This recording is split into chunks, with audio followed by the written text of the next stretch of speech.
Some cages aren't built with iron bars. The one Callahan Voss found that morning was made of weathered wood, rope, and cruelty. A woman hung against the frame, her body barely holding itself upright. Dark hair matted with dust fell across her face.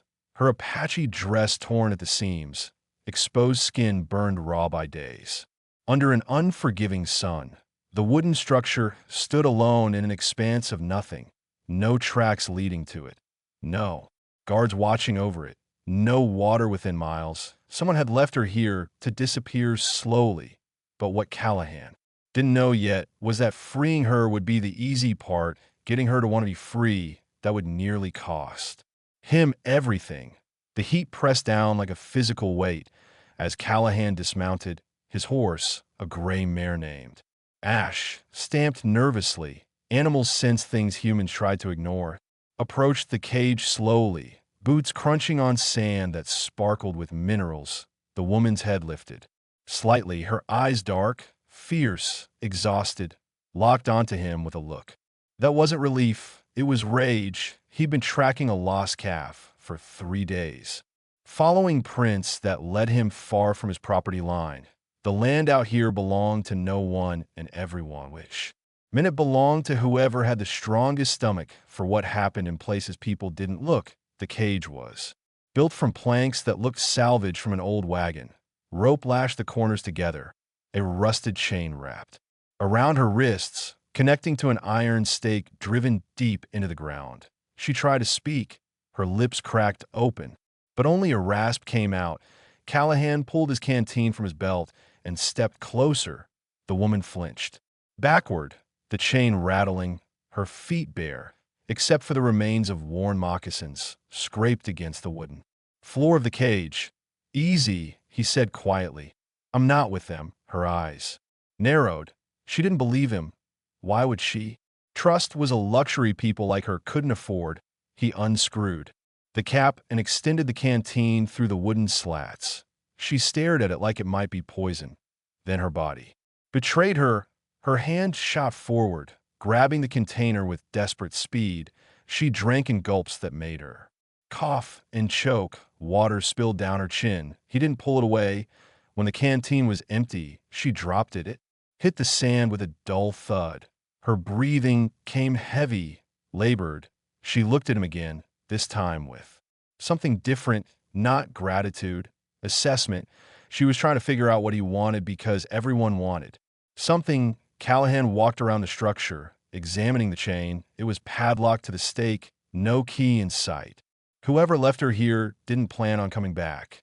Or maybe they planned on coming back to a corpse. He pulled his revolver from its holster.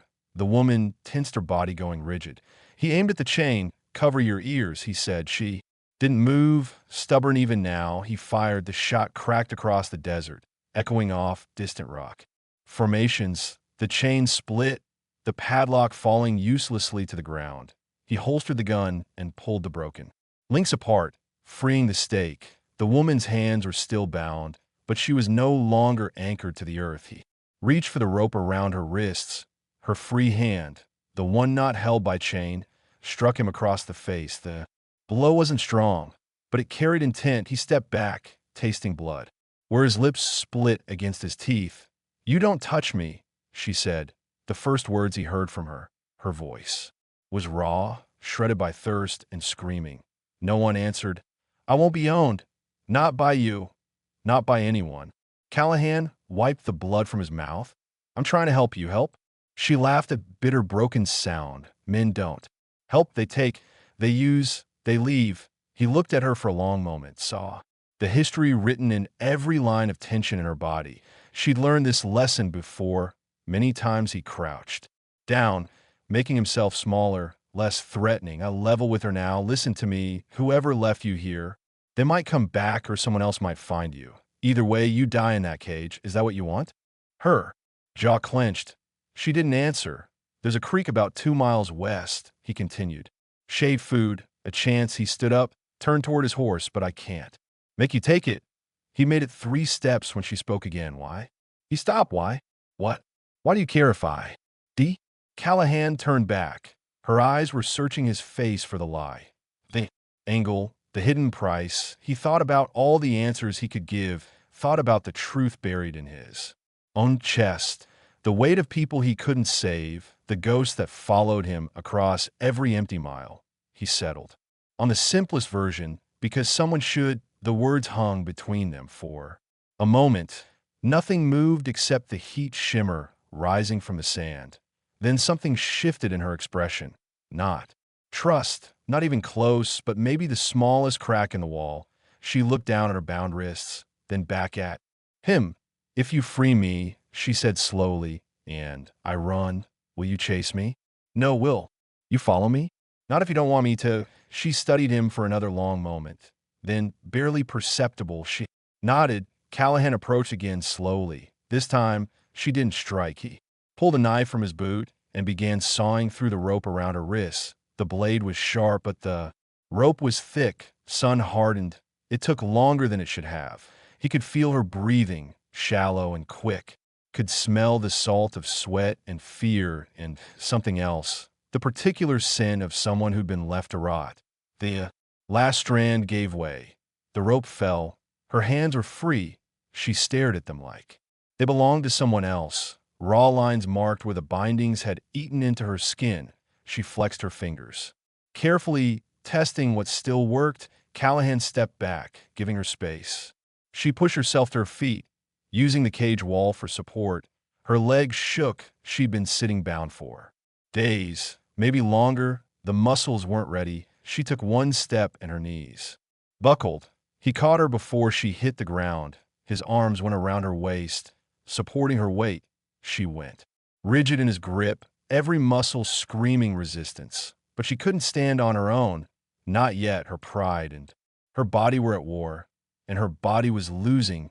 Let go, she whispered. You'll fall. Let go. He didn't. Instead, he looked at her, really looked at her, saw the warrior buried under exhaustion and starvation, saw the person who would rather break than bend, and he made a decision that would change both their lives in ways neither could predict. You're mine now, he said quietly. Her head snapped up, eyes blazing with fury. What? You heard me. You're mine. That means if anyone comes looking for you, they'll find me first. That means your fight is my fight. That means you don't die alone in this desert, because I won't let you. He adjusted his grip, taking more of her weight. You can hate me for it. You can leave when you're strong enough, but until then, you're mine. She opened her mouth to argue, to rage, to throw his words back in his face. But before she could, Callahan saw something that made his blood go cold. Dust rising. In the distance, multiple riders moving fast. Coming this way. We need to move, he said urgently. Now? She turned her head, following his gaze, saw the approaching threat. Her face went pale beneath the sunburn. They came back. She whispered, can you ride? She tried to pull away from him to stand on her own, made it half a second before her legs gave out again. This time, she didn't fight when he held her up. She looked at him with something that might have been fear or might have been acceptance. Maybe both. No, she admitted. Callahan looked at his horse, at the riders getting closer, at the woman in his arms who weighed almost nothing. He did the math. It wasn't good, but he made worse bets in his life, at least this time he knew what he was betting on.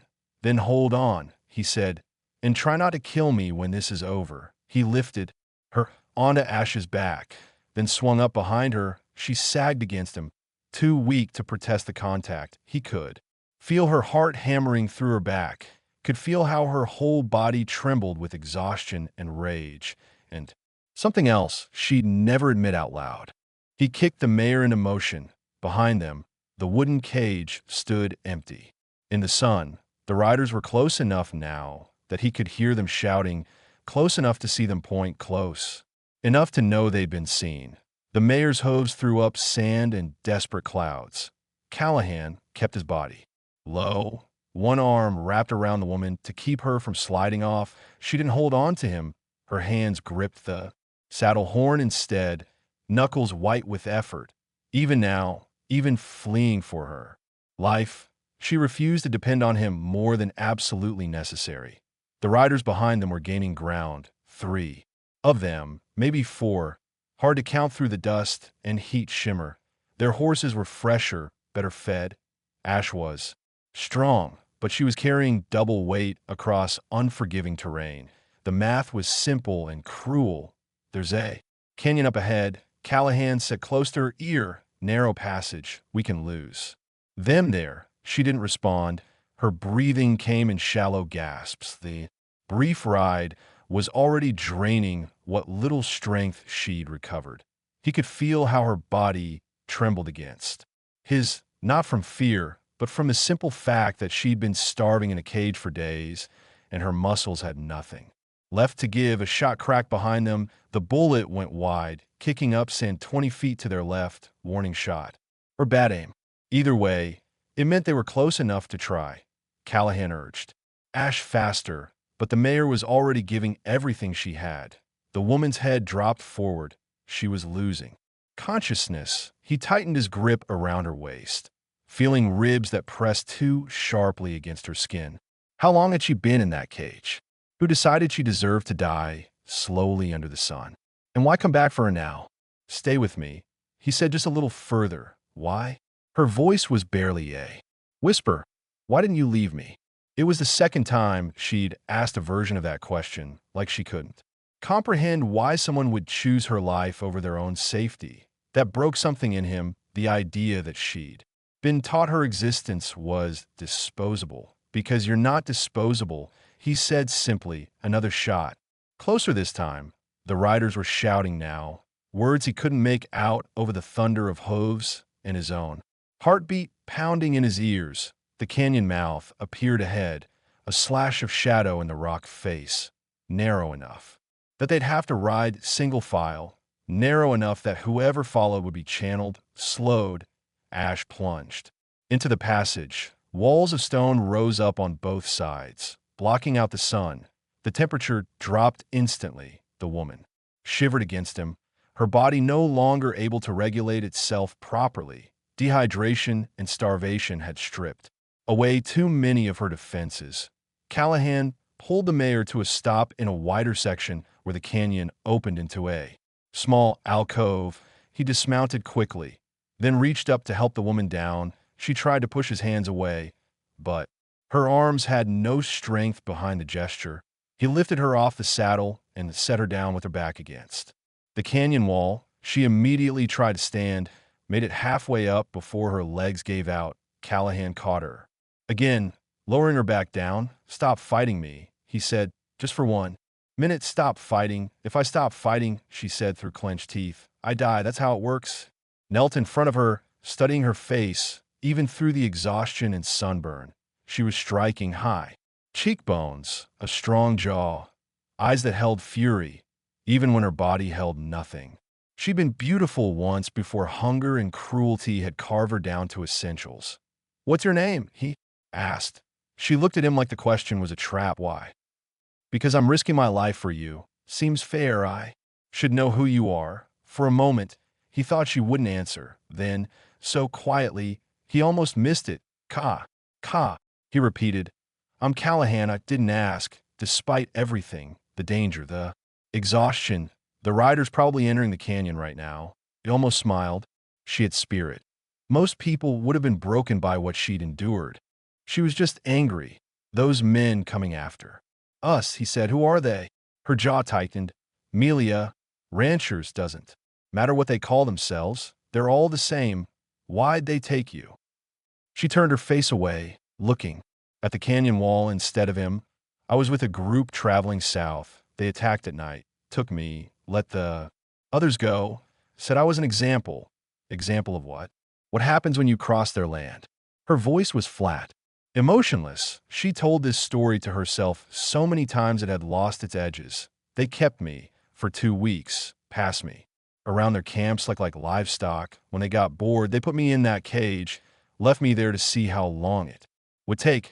Callahan's hands curled into fists. He'd seen cruelty before, lived through enough of it himself. But there was something particularly brutal about what she was describing. Calculated, methodical, not violence born of passion or anger, but violence as demonstration. Why come back for you now? He asked. She finally looked at him again. Her eyes were dark. Knowing, because you freed me, because now I'm not an example anymore. I'm a problem. And they don't leave problems alive. The sound of hooves echoed through the canyon. Closer now. The riders had entered the passage. Callahan stood positioning himself between Kaya and the canyon entrance. His hand went to his revolver. How many bullets you got? She asked. 6. How many of them? 4? Maybe 5? She laughed. That same bitter sound from before. We're going to die here. Not if I can help it. You can't. He looked down at her. She'd drawn her knees up to her chest, making herself small, conserving what little body heat she had left. She looked like someone who'd already accepted death like she'd accepted it days ago in that cage and was just waiting for the final act. You gave up, he said. It wasn't a question. Wouldn't you? No. Then you're a fool. The hoof beatat stopped. Voices called out, echoing off the stone walls. They were close, maybe 50 yards, maybe less, searching the loves inside. Passages, it was only a matter of time. Callahan made a decision. He moved to Ash, pulled his rifle from the saddle holster, checked the ammunition, 12 rounds, better odds, but still not good. He looked back at Ka. You asked me if I'd chase you if you ran. I said, no, I meant it. But right now, I need you to answer something for me. She watched him wearily. What? Do you want to live? Her mouth opened, closed. She looked confused like no one had asked her that question in a very long time, like she'd forgotten there was a choice involved. I don't, she started, then stopped, tried again. I don't know. Well, he said, levering around into the rifle's chamber, you've got about 30 seconds to decide. The voices grew louder, shadows. Move to the canyon entrance. Someone called out, we know you're in there. Send her out and we let you ride away. Callahan didn't answer, just kept his eyes on Ka, waiting for her choice. Waiting to see if the woman who'd rather die than be owned would choose to live for herself instead. Kaya's eyes locked onto Callahan's face for a long moment. The world narrowed to just that, the question hanging between them and the shadows moving closer at the canyon entrance. Then something shifted in her. Expression, not acceptance, not surrender, something harder. Yes, she said. Her voice was rough but certain. I want to live. Callahan nodded once then. Stay down.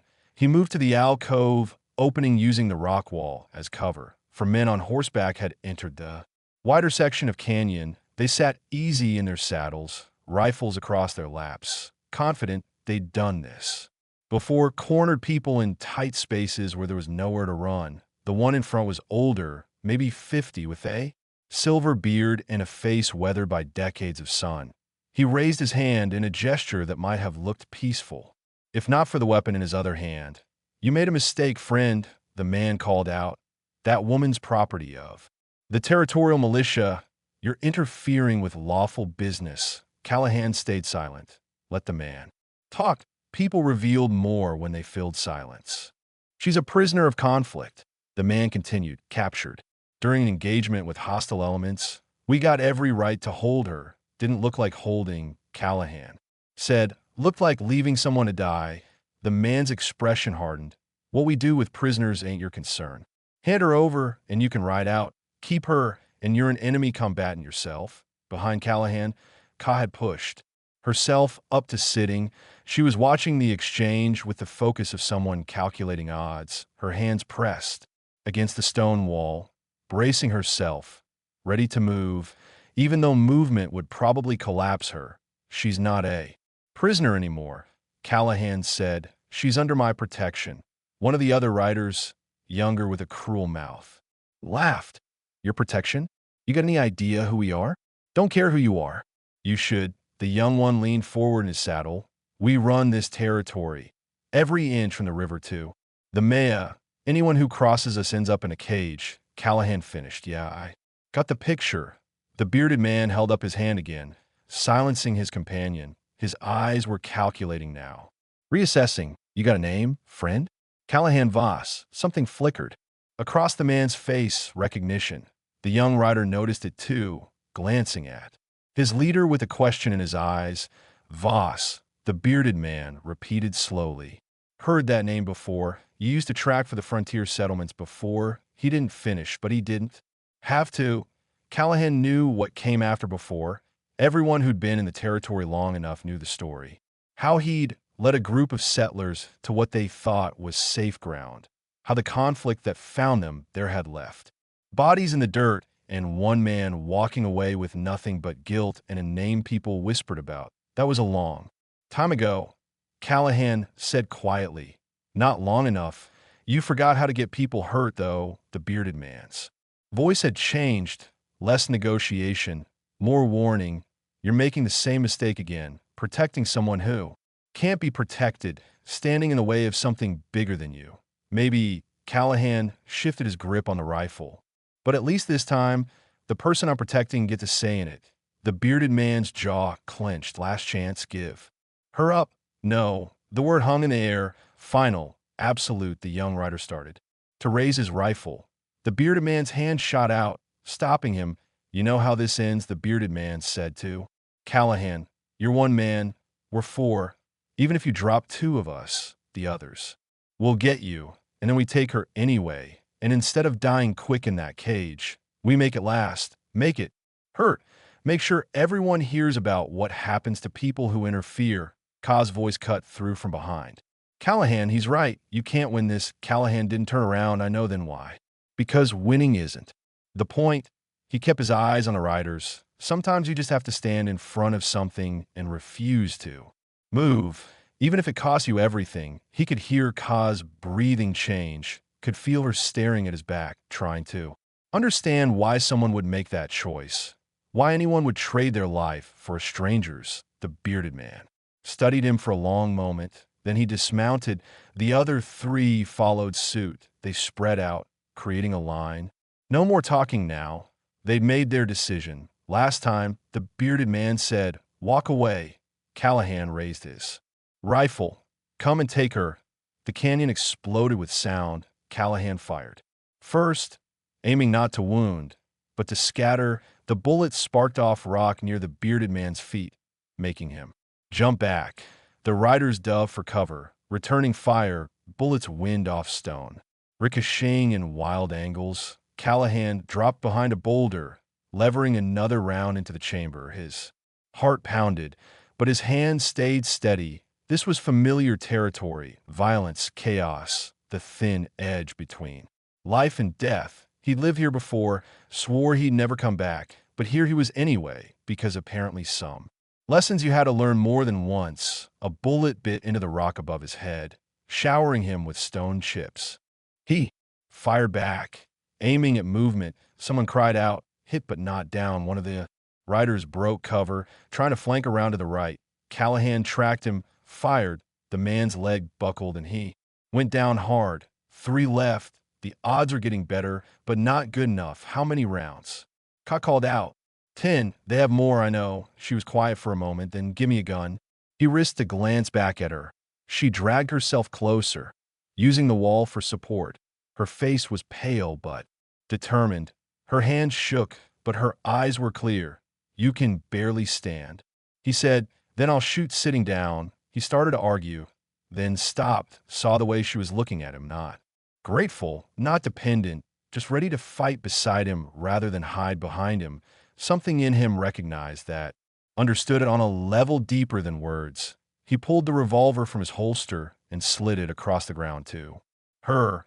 She caught it, checked the cylinder with movements that spoke of familiarity. She'd handled weapons before, known conflict, survived it until someone decided she'd survived enough. Thank you, she said quietly.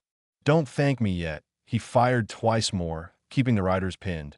We might both die here, I know. She positioned herself against the wall, the revolver held in both hands despite their trembling. But at least I'll die fighting, not rotting in a cage. A bullet slammed into the boulder near Callahan's head. Too close, they were.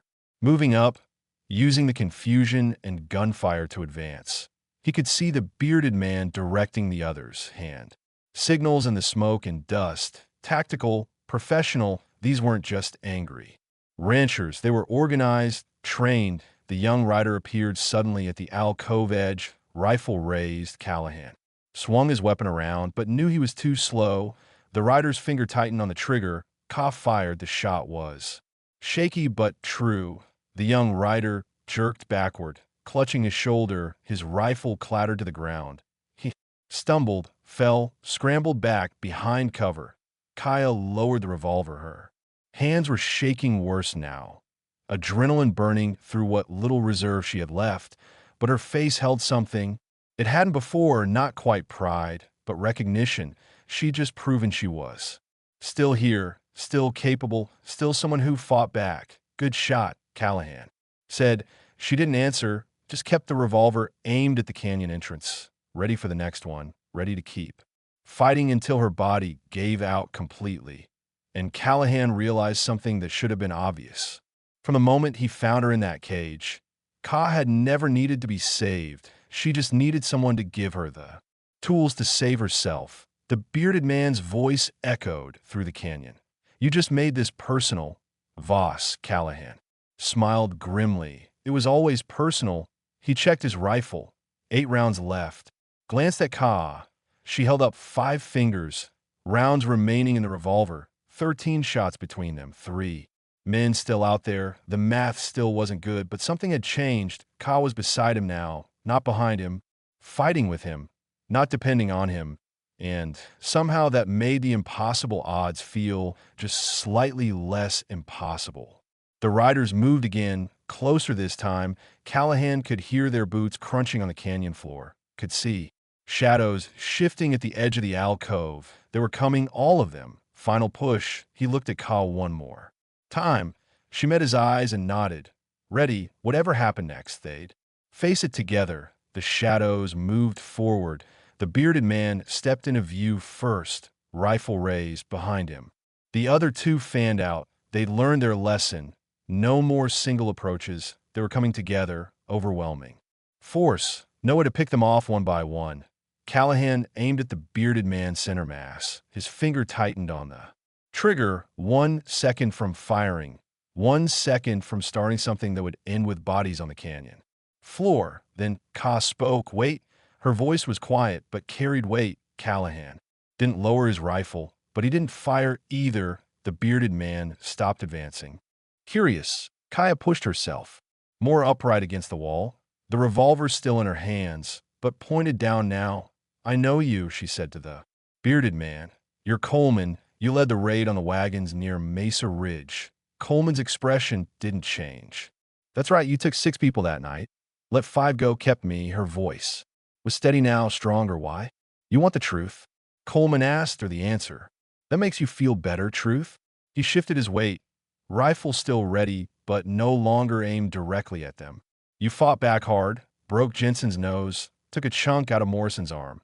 Most people we raid, they freeze or run. You came at us like you had nothing to lose. I didn't know, Coleman agreed. You didn't, and that made you dangerous. Can't let someone like that walk around telling stories about how they fought the territorial militia and walked away. Sets a bad example, gives people ideas. Kaya laughed, that same bitter sound. So you made an example of me instead. That was the plan. Coleman's eyes moved to Callahan. Then he showed up. Callahan kept his rifle trained on Coleman's chest. Touching story. Doesn't change what happens next. Maybe it does.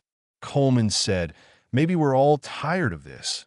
Maybe nobody here wants to die in a canyon over something that's already done. What are you saying? Coleman lowered his rifle slowly, deliberately. The 2 men behind him exchanged glances but followed suit. I'm saying we came back for her because we couldn't afford to let someone survive what we did, but you already made her survive. You freed her, armed her, got her fighting again. The example's already broken. He looked at Ka. You want revenge? Want to put a bullet in me right now?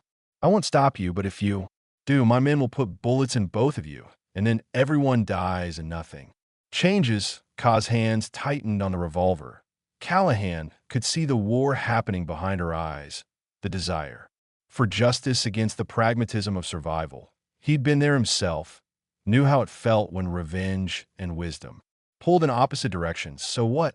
She asked. We just walk away? Pretend none of this happened? No. Coleman said, we acknowledge what happened. I took from you. Can't give it back, but I can stop taking more.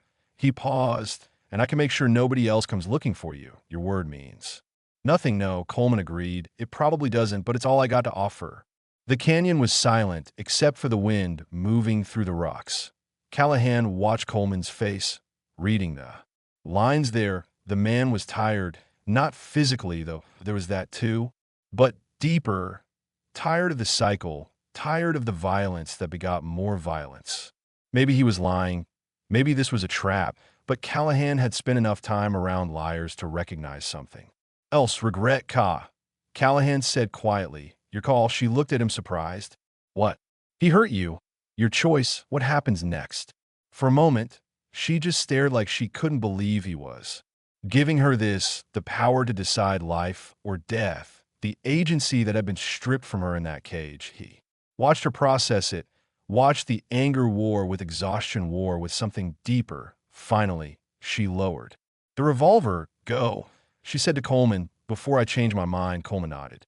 Once started to turn. Stop. For what it's worth, I am sorry it's worth nothing, Ka said flatly. But I'll remember you said it. Coleman and his men backed away slowly, retrieved their wounded companion, mounted their horses within minutes. The sound of hooves faded.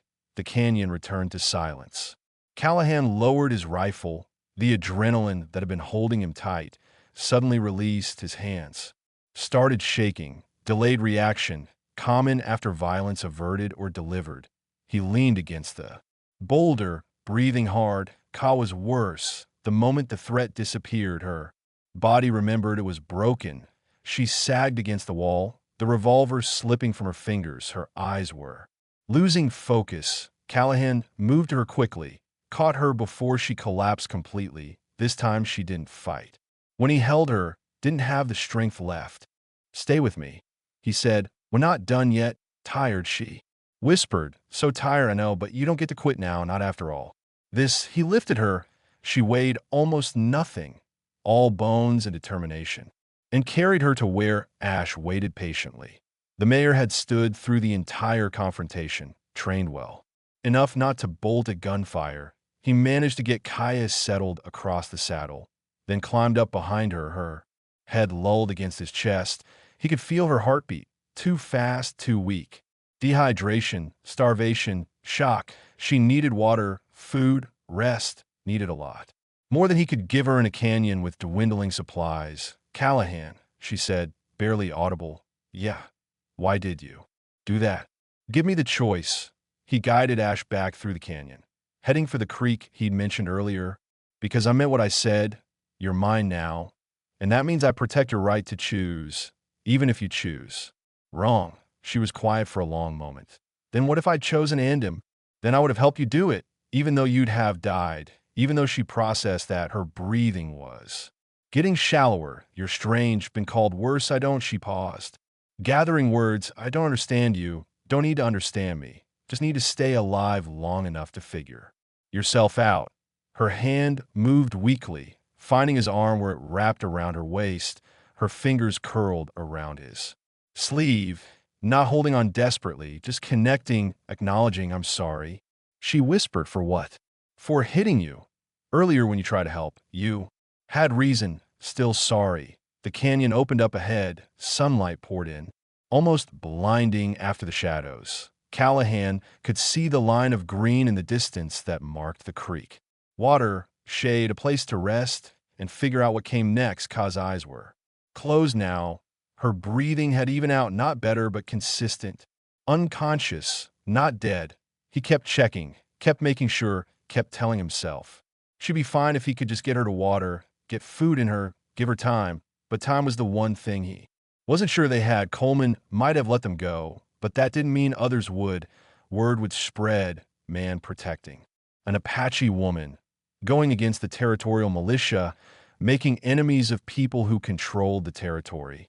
He'd done exactly what they'd warned him about years ago, put himself between someone vulnerable and the people who wanted to hurt them. Last time it had cost him everything. This time he looked down at Ka's unconscious face, saw the strength still there even in sleep, the defiance that hadn't been broken by anything they'd done to her this time. He thought maybe it would cost him everything again, but maybe some things were worth the price. The creek ran shallow but steady, cutting through rocks worn smooth by decades of water. Trees clustered along its banks. Cottonwoods with leaves that whispered in the breeze. Shade, real shade, not the harsh shadows of canyon walls. Callahan guided Ash into the cool darkness beneath the branches. Ka hadn't stirred since losing consciousness. Her skin was hot to the touch, fever building from dehydration and exposure. He dismounted carefully, then lifted her down. Her head fell against his shoulder, body limp. For a moment, fear gripped him, the irrational certainty that she'd already slipped away. Then she coughed. Weak but alive, he carried her to a spot where the grass grew thick, laid her down gently. Her breathing was rapid and shallow. Dangerous. He'd seen people die from less, seen strong men reduced to nothing when their bodies ran out of resources. To burn, Callahan soaked his bandana in the creek, wrung out the excess, placed it on her forehead. She didn't react. He tried the canteen next, tilting water against her cracked lips. Most of it ran down her chin. She wasn't conscious enough to swallow properly. Come on, he muttered. Don't give up now. He tried again, this time using his fingers to part her lips slightly, letting water pool in her mouth. She choked, sputtered, her eyes flew open, panicked. She tried to push him away, but her arms had no strength. Easy, he said, just water. You need to drink. She stared at him, confused, not fully aware. Fever had her in its grip. He steadied her head with one hand, brought the canteen back to her lips with the other. This time, she managed a small swallow, then another. Good, he encouraged. Keep going, but she turned her head away. No more. You're dying. You need. I said no. Even now, even barely conscious, she was fighting him, fighting help, fighting everything, because accepting help meant admitting weakness, and weakness meant death. He understood that logic, had lived by it himself for years, but understanding didn't make it any less frustrating. Listen to me, he said, forcing calm into his voice. I know you don't want to need anyone. I know every instinct you have is telling you to push me away, but right now your pride is going to be what ends you, not them, not the desert. You, her eyes found his face, still confused, still fever, but something in there was listening. You asked me why. I said, you're mine now. He continued, you thought I meant property possession, like those men who passed you between camps, but that's not what it means. He paused, making sure she was tracking his words. Where I come from. When you say someone's yours, you're taking responsibility. Their survival becomes your duty. Their fights become your fights. You stand between them and everything that wants to hurt them. She blinked slowly, processing. It doesn't mean you own them, he said. It means you owe them everything you've got until they're safe, until they can stand on their own again. He held up the canteen. So when I say you're mine, what I mean is your life matters more than my comfort. Your survival matters more than your pride. And I will force water down your throat if that's what it takes to keep you alive. For a long moment, she just looked at him, then so quietly, he almost missed it. I hate you, I know. I hate that you're right, I know that too. She opened her mouth, let him pour water in, swallowed, grimaced at the effort, but she kept drinking, small sips, frequent stops, but progress. When the canteen was half empty, she pushed it away again. This time he let her food. He said, you can't. I'll be sick probably, but you need to try. He dug through his saddlebag, found the dried meat and heart attack he'd packed. Not much. He'd been planning on resupplying the next town, but enough for now. He broke off a small piece of meat, offered it to her. She took it with shaking hands, chewed slowly, her face twisted with nausea, but she kept going, swallowed, waited. When her stomach didn't immediately rebel, she reached for another piece, slow. Callahan warned, too fast and you'll lose it all. She nodded, kept eating at a measured pace. He watched her, ready to help if she collapsed again, but she managed barely, but enough. When she'd eaten what she could, she lay back in the grass, closed her eyes. Her breathing was still labored, but less panicked. Color was returning to her face, not health exactly, but something closer to it. Callahan stood, moved to tend to Ash. The mare needed water, too, and rest. He removed the saddle, let her drink from the creek, checked her hooves for stones, The simple routine of caring for an animal steadied him, gave his hand something to do, while his mind processed everything that had happened. Callahan, he turned. Ka had rolled onto her side, watching him. Yeah. What did you mean earlier in the canyon when Coleman mentioned your name? And you said that was a long time ago? What happened? He finished checking Ash's hooves before answering. Bought himself time, not because he didn't want to tell her, though that was part of it, but because the story felt heavier out loud than it did in his head. I was a tracker, he said finally, guided settlers through hostile territory, knew the land, knew where water was, knew which routes were safe. He paused, or thought I did. Kaya waited, patient, led a group of families west, 20 people, promised them I'd get them through, found what I thought was safe ground, valley with good water, easy to defend. We stopped to rest. His hand stilled on Ash's flank. Raiders came at dawn, not Apache, not army, just men who saw opportunity. I'd let everyone right into their territory. What happened? Fight. Lasted 2 hours. When it was over, 18 people were dead. I got 2 out, a woman and her daughter, got them to the next settlement. He looked at Kaya. That woman's husband died in my arms last. Thing he said was that he'd trusted me, that his family's blood was on my hands, and the militia came through 3 days. Later, found the bodies, found my tracks leading away, started spreading word that I'd sold them out, that I'd led them into a trap for money. He shook his head. Wasn't true. But truth doesn't matter much when you're the only one left to blame. Kaya was quiet for a long time. Then is that why you helped me? Trying to balance the scales? No. The answer came quick. Certain you can't balance scales like that. Those people are still dead. Nothing I do changes that. Then why? He met her eyes. Because when I found you in that cage, you were still fighting, still at fire, and I thought, maybe this time I can help. Someone who actually wants to be helped, someone who will survive, not because of me, but because they're too stubborn to quit. She almost smiled. Almost, that's a terrible reason. Yeah, probably, but it's honest. Only thing I got left that's worth anything. Ka pushed herself up to sitting. The movement was slow, careful, but she managed it without help. She looked at the creek, at the trees, at the sky showing through the leaves like she was seeing the world for the first time, or maybe seeing it without the cage around it. You're mine. Now, she repeated his word from earlier.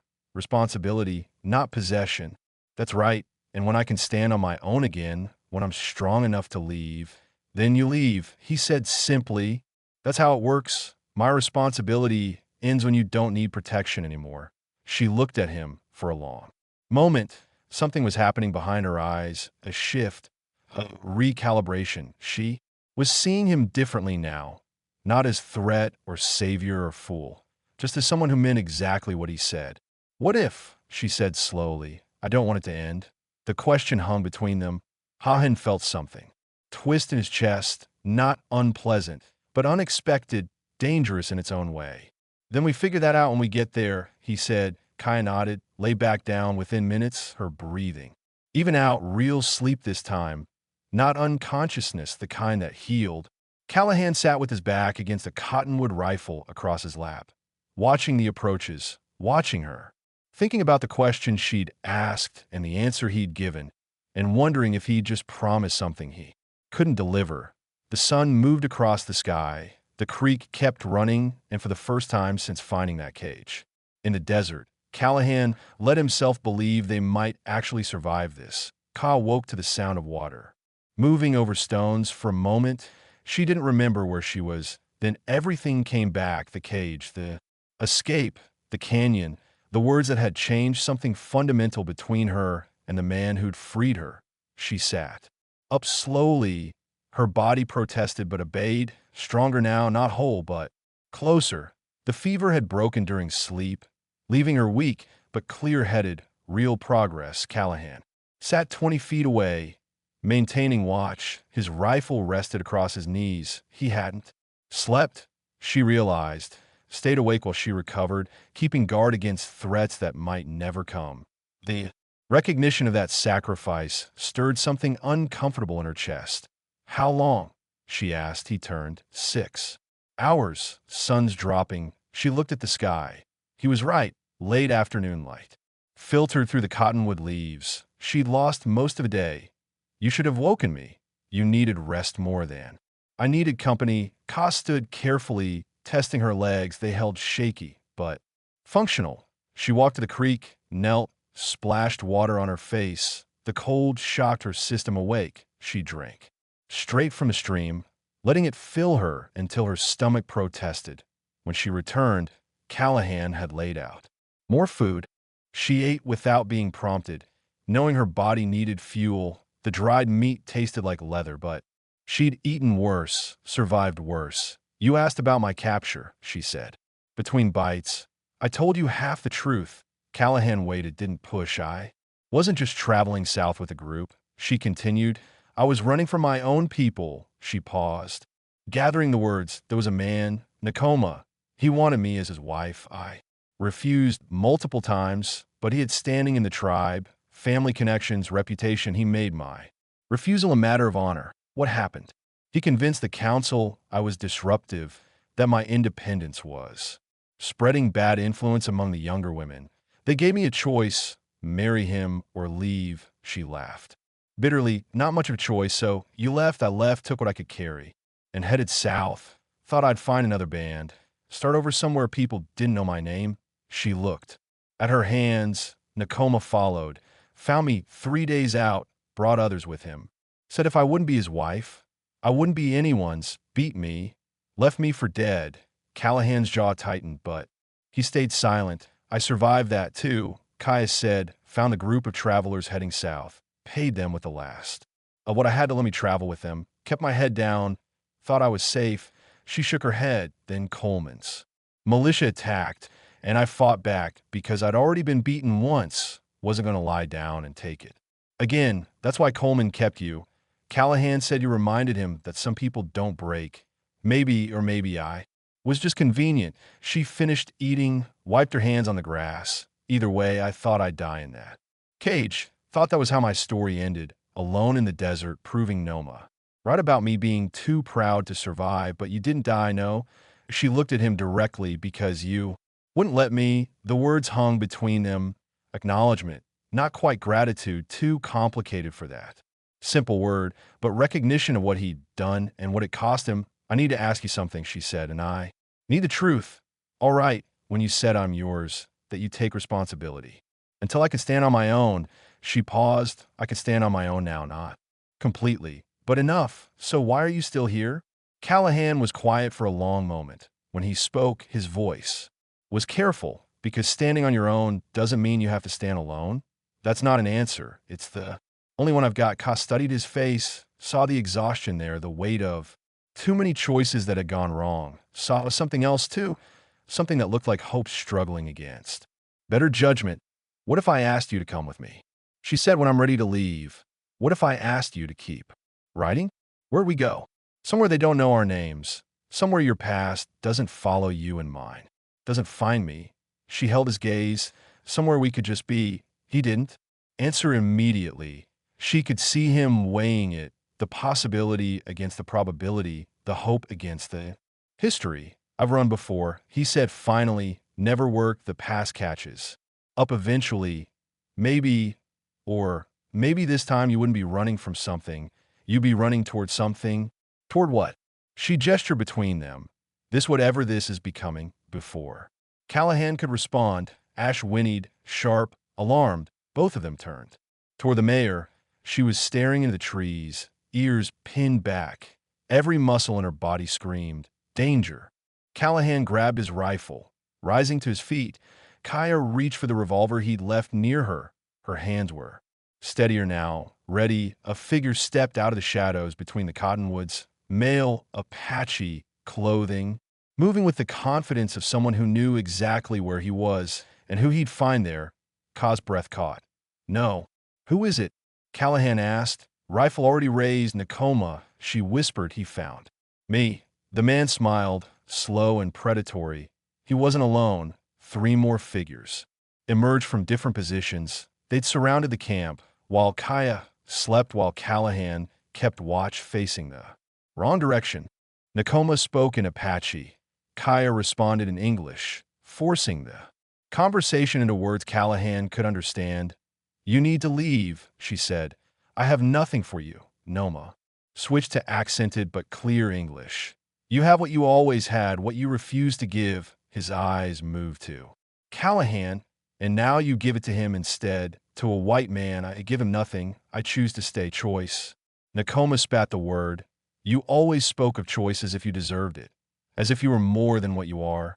Callahan's finger moved to the trigger. You should listen to her. Leave while you can. Nakoma laughed. You think you own her now? Think because you broke some chains, she belongs to you? She belongs to herself, Callahan said. Flatly, always has, then let her prove it. Nakoma gestured to Ka. Come with me. Return to the tribe. I will speak for you. Say you were taken by force, say. You were lost and found. You can have your place back. No, Ka said, choose. Carefully, Nakoma warned, come willingly or I take you. And I break him first. Make you watch what happens to men who interfere. Ka raised the revolver, aimed it steadily at Nakoma's chest, her hands. Didn't shake, you want me? Come try. For a moment, nobody moved for Apache. Warriors, one cowboy, one woman who'd already survived, too much to back down now. The math was impossible, but Ka stood beside Callahan, not behind him, beside him, equal partner, and somehow, impossibly, that changed everything. The standoff held, 5 guns aimed at 2 people who refused to back down. Mathematics said this ended badly. But mathematics didn't account for will. Nakoma's smile faded as he realized Ka meant what she'd said. You would choose death over coming home. This isn't about death, Ka said. It's about you refusing to accept that I'm not yours to claim. The council gave you to me. The council gave me a choice. I made it. She kept the revolver steady. You just didn't like my answer. One of Nakoma's companions shifted nervously. The youngest of them, maybe 16, old enough to fight, not old enough to want to looked at Kaya with something that might have been respect or might have been fear. Nakoma saw it too. His expression hardened. You shame yourself, shame your family, standing with him against your own people. My people, Ka said slowly, gave me 2 choices, be property or be outcast. So I chose outcast, and I've survived just fine. You're in a cage. And I got out. She gestured to Callahan without looking away from Nakoma. He didn't save me. He gave me the tools to save myself. There's a difference. Callahan's rifle remained trained on Nakoma, but he stayed quiet. This was Ka's fight now. She'd earned it. All he could do was stand beside her while she fought it. Last chance, Nakoma said. Lower the weapon. Come willingly, or I take you by force and leave him dead in the dirt. You could try, Ka agreed. You got 4 men, we've got 2 guns and nothing to lose. Maybe you win, maybe you take me, but which of your warriors dies first? Her eyes moved to the young one. Him? Is he ready to die? For your wounded pride? The young warrior took a step back, small, barely noticeable, but Nakoma noticed. Stand firm. Nakoma snapped at him. For what? The young warrior asked. She doesn't want to come. Why should we die forcing her? Because she belongs to herself. The young warrior interrupted. She said it. You heard it. We all heard it. Another of Nakoma's companions lowered his weapon. Not much, but enough. The cracks were showing. Nakoma's face twisted with rage. You would all betray me. Betray our traditions? Our traditions? Ka said. Say a woman can refuse a marriage. You're the one who twisted them. Made it about honor instead of choice. Made it about possession instead of partnership. She lowered the revolver slowly, deliberate, not surrender. Statement. I'm not coming back. Not today, not ever. You can try to take me. But I'll fight. He'll fight. And some of you will die. Is that what you want your honor to cost? Nakoma stared at her. Hatred and something else warred in his expression. Maybe recognition. Maybe the dawning understanding that he'd already lost. Not the fight, but the thing he'd been fighting for. Even if he took her now by force, she'd never be what he wanted, never be conquered. You'll regret this, he said finally. Maybe Ka agreed, but it'll be my regret, my choice, my life. For a long moment, Nakoma didn't move. Then he spat on the ground between them, turned, walked back into the trees. The other 3 warriors followed, the young one last glancing back at Kaya with something like apology before disappearing into the shadows. The sound of their departure faded. Silence returned to the creek. Kaya lowered the revolver completely. Her hands were shaking now, delayed. Reaction, adrenaline draining away, leaving exhaustion in its wake. She sat down hard like her legs had just remembered they were still recovering. Callahan lowered his rifle, moved to her, sighed, didn't touch her, just stayed close, ready to catch her if she fell. "You all right?" he asked. "No," she said honestly, "but I will be." "That was brave, what you did." "It was necessary." She looked up at him. "You could have shot him. First moment he appeared would have been the safe choice. Would have been my choice," Callahan corrected. "Not yours in this. Needed to be yours." She nodded slowly, understanding what he'd given her, the space to fight her own battle, the trust that she could win it without him taking over. "Thank you for what?" "For standing beside me, not in front of me, beside me." He sat down next to her in the grass, close enough that their shoulders almost touched. "That's what your mind means, remember? Your fights are my fights, but they're still your fights to lead." Ka was quiet for a moment, then she leaned sideways, resting her head on his shoulder. Small gesture, huge trust. He didn't move, didn't pull away. "Just let her rest. He'll come back," she said. Quietly, "Maybe not today, maybe not tomorrow, but eventually then we'll deal with it when he does." "We," she repeated, "not you, not me, we." Yes, she lifted her head, looked at him directly. "Earlier, I asked if you'd come with me. Keep riding. You didn't answer, I know. I need to know, Callahan, because I can't stay in one place anymore. Can't put down roots and hope they don't find me. I have to keep moving, and I'm asking, will you move with me?" He looked at her, saw the question behind the question, saw what she was really asking, not just for companionship on the road, but for partnership, for someone who'd stand beside her through whatever came next. "Yes," he said simply, "even though your past might follow, even though we might never find that place where we can just be." Even though he paused because maybe the place doesn't matter. Maybe what matters is who you're with when you get there. Ka smiled. First real smile he'd seen from her. It transformed her face, showed who she'd been before the cage, before the beatings, before all the things that had tried to break her. "You're still strange. So you keep saying, I think I might like strange." Before he could respond, she kissed him, quick, tentative, testing. When she pulled back, she searched his face for reaction. He smiled. "Yeah, I think I might like strange too." She laughed. Not bitter this time, but genuine. Light, the sound of someone who'd remembered how they sat there together by the creek as the sun dropped lower. Two people who'd been broken by different things, finding in each other something that felt like healing. Tomorrow they'd ride, keep moving, stay ahead of the past that chased them both. But tonight, for the first time in longer than either could remember, they weren't alone, and that made all the difference. Dawn broke cold and clear. Callahan woke to find Ka already up, standing by the creek. She'd washed, braided her hair, put herself back together as much as circumstances allowed.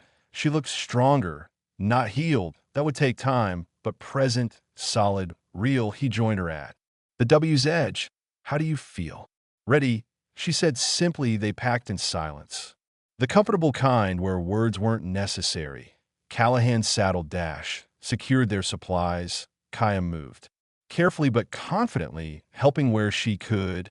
Partners sharing work, not one person doing while the other watched. When everything was ready, Callahan paused, looked back at the grove of cottonwoods where they'd spent the night. "This was the first place you were safe since before the cage." "No," Ka corrected. "This was the first place I chose to be safe." There's a difference. He understood. Safety given was temporary. Safety claimed was something else entirely. They mounted together, Callahan first, then Ka behind him. She wrapped her arms around his waist without hesitation. Now, no resistance, no pride fighting acceptance, just the practical reality of two people sharing a horse in a direction.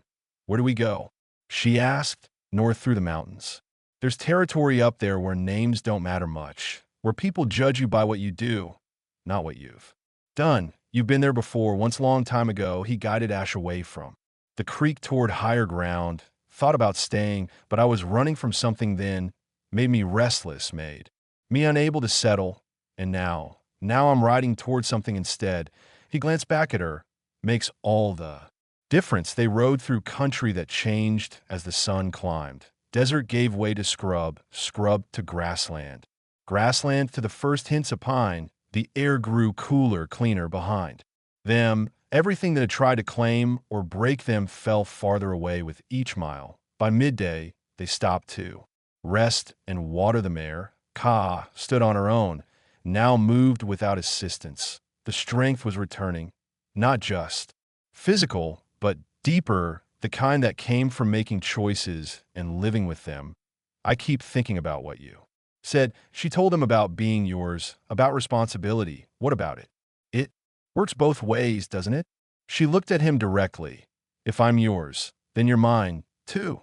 Your fights become my fights. Your past becomes something I help you carry. Callahan considered that. I suppose it does, then I'm claiming it. She said, right now you're mine, Callahan Voss, which means when your guilt tries to pull you under, I stand beside you. When your past catches up, we face it together. When you think you have to be alone, you're wrong. He felt something in his chest loosen. A weight he'd carried so long he'd forgotten it was there. That's a heavy thing to take on. Good thing I'm stronger than I look. He smiled, reached out. She took his hand, simple gesture, enormous meaning. They rode through the afternoon. As the sun started its descent, they crested a ridge. Below them stretched a valley, green, fertile, dotted with small settlements. Smoke rose from chimneys. Cattle grazed in distant fields. The kind of place where people worked hard and didn't ask to. Many questions. That could be home, Callahan said, for a while at least. Ka studied the valley. And when it's time to move again, then we move together. Together. She leaned forward, resting her chin on his shoulder. You know what I realized? What? When you said you're mine now, back at that cage, I thought you were taking my freedom, but you were actually giving it to me because freedom isn't about being alone. It's about choosing who stands beside you. And you chose me, he said quietly. I chose you. She paused. Do you regret it? Everything it cost you, he thought about. The risk, the danger, the way his life had pivoted completely in the moment he decided to break those chains. Thought about who he'd been before finding that cage and who he was now, riding toward an uncertain future with a woman who'd survived everything the world threw at her. No, he said, I don't regret it. Good. She tightened her arms around him. Because I don't either. They rode down into the valley as the sun touched the horizon. Two people who'd been broken in different ways, carrying each other's weight, not saved, not rescued, just choosing every day to stand together against whatever came next.